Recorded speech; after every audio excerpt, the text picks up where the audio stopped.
კაპიტან სოფიო, თქვენ გსურთ რამე სოფიო ხორგოვანი პროცედურასთან.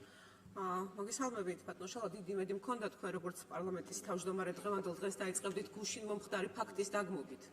გორში რაც მოხდა საზარელი ფაქტი, როდესაც სისტემა გახდა ანგარიშსწორების მექანიზმი ერთი კონკრეტული კანონმორჩილი წესიერი ადამიანის დასასჯელად. როდესაც მთელი სისტემა დაირაზმა ერთი უბრალო კანონმორჩილი მოქალაქის დასასჯელად. ნებისმიერი ჩვენგანი ყოფილიყო, ჩვენგანი არა, თქვენი ახლობელი, მეგობარი, ნათესავი, კლასელი შეიძლება ყოფილიყო ის დაზარალებული. დიდი იმედი მქონდა, რომ თქვენ ამით დაიწყებდით თქვენ დღევანდელ გამოსვლას, ამ თემას თქვენ შემოგთავაზებდით ამ თემის განხილვას დღეს, რომელიც თქვენ ჩემზე მეტად უნდა გაწუხებდით, როგორც საქართველოს პარლამენტის თავმჯდომარეს. ყველაზე მნიშვნელოვანი დღეს, რა შეიძლება ამაზე მნიშვნელოვანი იყოს, რომ ჩვენ ისეთი სისტემა გქონდეს ამ ქვეყანაში, რომ მოქალაქეები სისტემისგან დასაცავი კი არ ყავდეს, სისტემა იცავდეს მოქალაქეებს.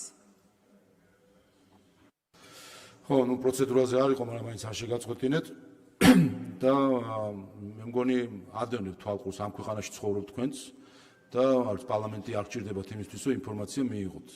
როგორც კი ფაქტი მოხდა, გამოძიება დაიწყო, დღეს დაკავებულია 6 პირი.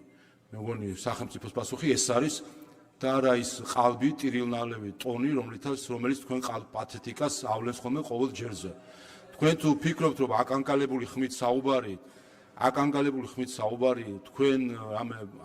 თქვენ ყალბ პათეტიკას კიდევ უფრო ავლენს. რაც შეეხება სახელმწიფოს, 6 ადამიანი დაკავებული არის და ეს არის სწორედ სახელმწიფოს პასუხი და არა ის ყალბი პათეტიკა, რომელიც თქვენ გაქვთ. აქვე შეგახსენებთ, რომ თქვენი პარტიის თავმჯდომარე გიორგი გახარია იმყოფება მიმალვაში. თქვენი პარტიის თავმჯდომარე გიორგი გახარია, ქალბატონო სოფიო, მისმინეთ, ქალბატონო რიმა, ქალბატონო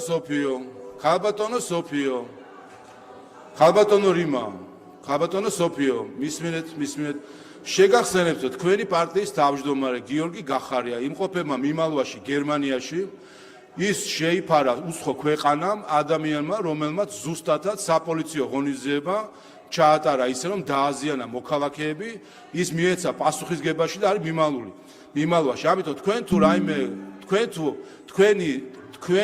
თქვენი ეს აკანკალებული ხმა თუ რაიმე გულწრფელ ემოციებს შეიცავს, თქვენი პარტიის თავმჯდომარე ჩამოიყვანეთ საქართველოში, ჩაჯდეს იქ და პასუხი აგოს სასამართლოს წინაშე იმ სავარაუდო დანაშაულთან დაკავშირებით, რომლის დაკავშირებითაც ბრალდება აქვს წარდგენილი. ზუსტად ამისთვის მოქალაქეებზე ძალადობის გამო არის ის ბრალდებული და იმყოფება